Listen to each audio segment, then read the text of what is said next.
Hello, my fellow Ghoul Renegade, and welcome back to a brand new video of Ghoulish Reacts. And today we are back diving in once again to the AAVARION Show. Now, in the last episode was very, very interesting. We ended up learning a lot more about the world of this show and everything that is in it, of course. First, the episode started off with a security meeting between two security guys at Variant Labs, Butch and Axton, I think his name was. Pretty much an alarm got tripped at the labs, and Butch was calling Axton to go check out the alarm, of course. That ended that conversation. And then it immediately cut to a conversation between President Zion, also known as FaZe, and one of his research team's leaders, Gina Briggs. Gina mentioned to FaZe that she had noticed various seismic activity that has been ticking up in the city, as well as in a mysterious area that President Zion himself notes that they do not have control over, known as the desert. So what these seismic activities are linked to, we don't know, but it apparently is causing a lot of things that's happening in the city of Zion. And FaZe also mentioned this guy named Adrian Carter, who is a blip on his radar, so to speak, a very notable person of interest while all of this is going on in the background. And at the very end of the episode, we saw Arthur, also known as Ratface, inside Variant Labs, inside the AAVARION Show studio, looking for both Mason and some girl named Hannah. So my assumption for the last episode, or my theory, is that he was the one that broke into the labs late at night, and someone, one of the guards, was obviously looking for him. I'm assuming it was Axton, who was calling his name near the end of the video. And there was a cryptic message saying, "My eyes are missing and I can't find the exit." So that may mean that he's trapped in the labs and he has no way out. Anyway, the video that we're going to be reacting to today is known as Whistleblower by the AAVARION Show. Let's get into it. That's right, Daniel. I'm on the scene of an additional missing persons case. Ooh. Apparently it was the day he disappeared. He was leaving his house. Okay. The operations team has called these anomalies unidentified blackouts. Blackouts? Variant Labs? Yeah, some kind of laboratory, I guess. Okay, so that started off with a news feed of a missing persons case, and this news reporter was going around interviewing all the different citizens of Zion City, or the city of Zion, which I've speculated and theorized is split up into many different districts. Or President Zion, his real name's like FaZe in this series, but he kind of confirmed that theory in a way, saying that there are certain areas that they have control over specifically, and certain ones that they do not. Okay, so now we're cutting back to the AAVARION Show. Sorry, we were just talking about not Janine. Are you now focusing your attention on my outfit choice? Well, yeah, you're built like a highlighter right now. I kind of have to. Dang, poor Mason. Okay, well, first of all... And now... Okay, so this whole episode's taking place from the perspective of the television company that we've seen in previous episodes. So the television company is called Zion TV, or ZTV for short. So we're flipping through all of these channels. After hours of surveillance, a few history searches, and a truckload of city secrets within Zion itself, you're tuned into the only channel that leaves reputations bleeding red in a world of emerald green. From the rumors about reputable businesses to the workers who were fired under... Dude, I recognize that voice. That's Leith Pierre from Poppy Playtime. I like how they're introducing more the video game voice actors. Nice, I love this. False pretense. This isn't just a show, nor is it just cancel culture. This is X7X. X7X? Okay. So this is like a conspiracy theory kind of talk show. You think you're safe? Yes. Totally. 100%. Think again, darling. Digital footprint. We've got a map and a microphone to every mess you've ever made. Every single secret, even the one stuffed deep within a hole in the desert. will be dug up for the fan-favorite purpose of your entertainment. Okay. There's no filter, no mercy, and absolutely no boundaries. If you came here for wholesomeness... That's kind of odd. They were really focusing on that chicken and the word embryo. Keep that in mind. You're lost. This is Zion's most brutal... Number 1 ranked brutally broadcast across Zion since the hit We Eat Glass. Okay. broadcast. Glam, gossip, and better hair than your situationship. Welcome to X7X. I love the television intros for this. It makes it feel like a real show. You may not know me yet, but trust me, I've been in every room from here in the studio to way back when North Zion wasn't a jungle of financial mistakes. Except at that point, I was a snot-eating brat. I'm Phelan, assistant, curator of X7X, and the reason half of Zion triple-checks its privacy settings. I know where the bodies are buried, who buried them, and what they were wearing when they did it. But my job isn't to talk about it. That's someone else's. I'm just here to make sure the spotlight hits the right shade of scandal. And speaking of scandal, wrapped in red hair and a smile you should totally trust, it's time for the queen of X7X to reveal herself, your host, the one, the only remaining Kylo Cooper. Okay. Thank you so much. Red hair, you say? Red hair. I'm sorry, but her hair is pink. I'm sorry. For that introduction, Phelan. Well, well, look who's tuned in again. My favorites, my loyal, scandal-sniffing little shadow pack. If you're here, it means two things. One, you're smart enough to question everything. And two, you adore a little chaos. Hehe, like Devil. Chaos, chaos. Actually, this is the first time me watching this, so, first time tuning in, so I'm kind of unaware here. This is where we keep it raw, real, unfiltered, unapologetic. The stories that official sources won't dare to touch, we welcome them, as if they are a distant family. If you at any point thought posting your deepest, darkest information to the internet was a smart move on your end, then you must be new here. Because the second it's out there, it's mine. Yours. Theirs, ours, and sweetheart, I don't just find the skeletons in your closet. I drag them out, hand them a mic, and let them do the talking. So welcome back, my darlings. Let's dig in. Oh, that's just lovely. Okay, so I know some of you are probably so over me talking about, you guessed it, you know who. The big, bold, blinding white neon letters burning a hole through the desert sky. Variant Labs. Well, buckle up, babes, because on today's episode... Huh. That's interesting. She mentioned the desert and mentioned that Variant Labs is in the desert, and that's the one place that President Zion does not have control over.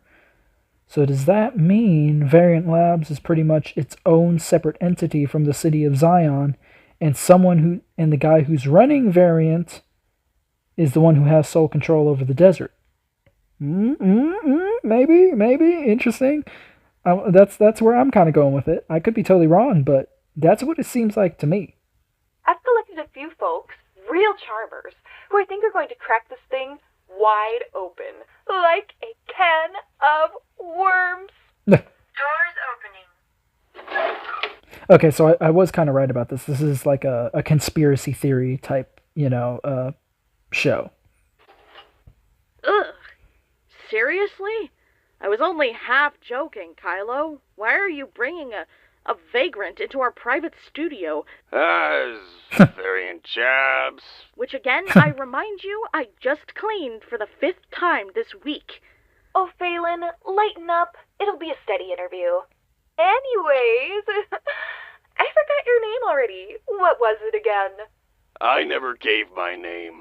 I only said I'd sit down in your little studio here for 5 minutes for $50. Never said I'd give a damn name. Fair enough. Ugh. Well, Perfectly dandy. No names needed. Let's get down to the core root of this, though. What can you tell me about Variant Labs? Variant jabs, variant yabs, variant schmabs, Variant Labs, yes. This guy isn't even taking the interview seriously. He thinks this is a big joke, and I love it. Yes, the place you were complaining about on the street, yelling at bystanders to not trust. The place you told my lovely assistant Phelan about, remember? Phelan? Oh, yeah. The woman with that huge nose. Right. Huge Hey, watch your tongue, street scum. I mean, if you look at the pictures, I mean, this dude's got a bigger nose. I'm sorry to say. Gotta be on that side for this one. Yeah. Now then, Variant Labs. Let's see here, Variant Labs is not to be trusted, simply stated. Variant Labs is, a madhouse. Yeah, it's a madhouse, all right. Are you serious? Is that all you got? Well, yeah, that's the point, isn't it? They got those guys in suits, talking like snakes, smiling like vultures with teeth. People disappear, streetlights flicker, feral dogs won't go near the damn place. Whoa. But I could say the same thing about the city we live in, too. Zion's corrupt, wholeheartedly. Anything else? Interesting point. Well, now that you mention it, my mama didn't raise a quitter. And that's why I never quit drinking. Now, about my payment. Yeah, sure. Just get out of my studio. Bro is a full-blown alcoholic. I didn't want to be on your dumb show anyway. All y'all do is whine. Doors opening. Dang, he ran out See, quicker. what did I say? I don't know. I wasn't paying attention to you. Apologies about that, folks. Not everyone we bring on the show is going to be cooperative. Anywho, Obviously. Let's continue. Our next guest is straight from the sidewinding streets of East Zion, in a little mom-and-pop owned pharmacy. North and east. Okay, I was right. It's split up into district. North, south, east, west. Let's go. Hopefully he'll be a little less money hungry. Wait, we're supposed to pay this guy? Not unless we have to. Yeah. Doors opening. All right, let's see this next guy. Well now, how are we feeling today, Doctor? Langley, just Langley, and technically speaking, I am a pharmacist. Okay, Langley.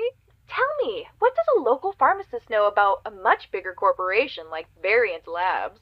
Well, Kylo, it's quite simple. Most major health advancements come out of the bio ward, sure, but the bigger these institutions get, the more people will just become a disposable tool. Somewhere along the way, they forget what it means to truly care about the actual work. They play it safe. They follow the crowd. They do only what they're told to do, and never question a thing. Okay, and where does Variant Labs fit into this? We're getting there. My point is, people need to carve their own path. The bigger the company, the deeper the secrets. I, however, chose a different directive. Owning and operating my own pharmacy gave me a whole new perspective on how those companies really work. Like mentally? No, physically.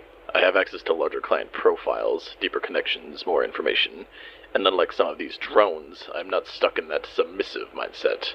The one where you see shady details and just shrug them off because your boss says so. Ooh, Langley, Fair you enough. sneaky bastard. You're looking at private information and gawking at it? In a just yes. Take the brilliant mind of Dr. Brine, for example. You remember him, don't you, Kylo? No. Does he work for Variant Labs? No, but he used to. For a while, Dr. Brine was one of the lead procurement officers at Variant. He personally arranged shipments that were severely classified, to the point he begged me not to take a second look. But here's the thing. Anytime someone places an order from a rare herb or item from outside the country, it has to go through a smaller, independent business. That's just how things work in this godforsaken city. Thanks, Phase. So, since he chose me to place the order, I got access to his logs, but I was a little nosier than most. And? What was in them? Get this. butterfly wings. Butterfly wings? Butterfly wings. Strange, but Interesting. not uncommon. But that's just it, Kylo. These weren't fabricated, printed, or even made out of some cheap plastic. They were taken directly from a source that harvests them by hand, torn from live butterflies. And the worst part, Ooh. Brian and Variant knew.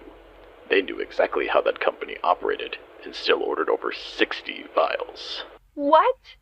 That's disgusting. Yes. 60 vials. So they're harvesting some type of chemical or substance from butterfly wings. Is that why everyone's going crazy? And then we have all those, and then there's all those references of toxic chemical spills. Maybe that's what happened in the woods. Maybe that's why everyone's going weird in the city. Maybe there was some type of chemical spill and it got into the water supply, making everyone sick, kind of like Mason. That could explain a lot of things. Okay, so I looked at the glitch. It says monarch wings specifically. Yes. That was my reaction too. Why would Variant Labs need butterfly wings? Well, maybe I'll ask Brian. Have him on the show next. How are you going to do that? Are you good with a shovel? What do you mean? Ooh.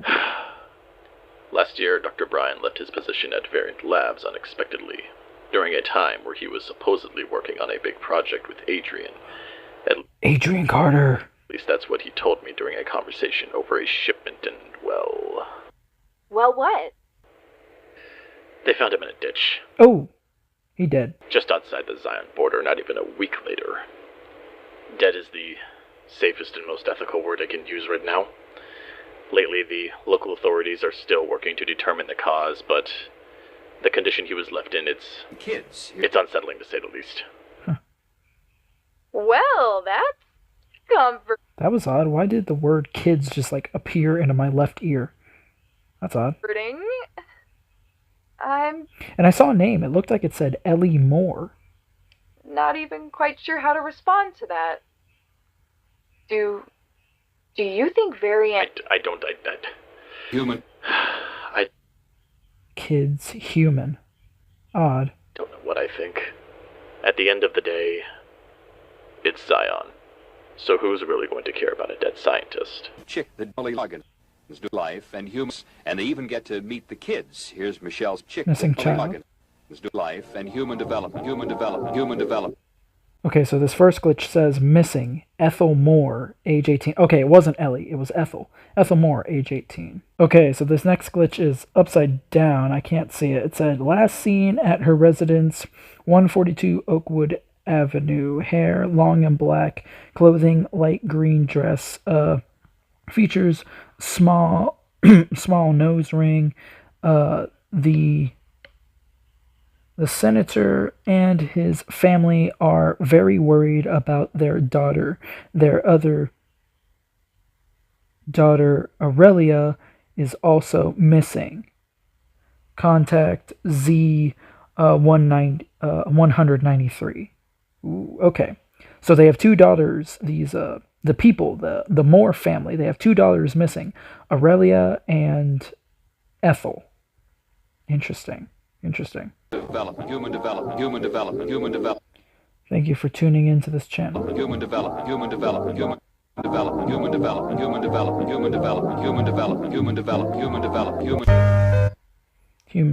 This message is brought to you by the City of Zion, Zion Relations. And that's the end of the episode. Let's see. Those who choose the city over the north survived. Madame Complex. Interesting. Wow, okay, so we learned a lot more. We're always learning. So Mason is really pushing every piece of lore he can get into these last couple episodes until the new one comes out. It's slowly getting a lot more interesting. I love the world building. The world building, I would say, is the strongest aspect of the series, and the voice acting is really darn good too. I have nothing to complain about. Wow, these last couple of episodes have been so interesting. Wow, I don't really have much to say or theorize because I've kind of already theorized everything that I possibly can in the duration of the episode. Well, guys, unfortunately, that's all the time that I have today. for this video. So please make sure to like, comment, subscribe, hit the bell for notifications when I upload new videos. Make sure to follow my social media links down in the description below to join the Ghoul Renegade. And I'll see you guys next time. Bye-bye.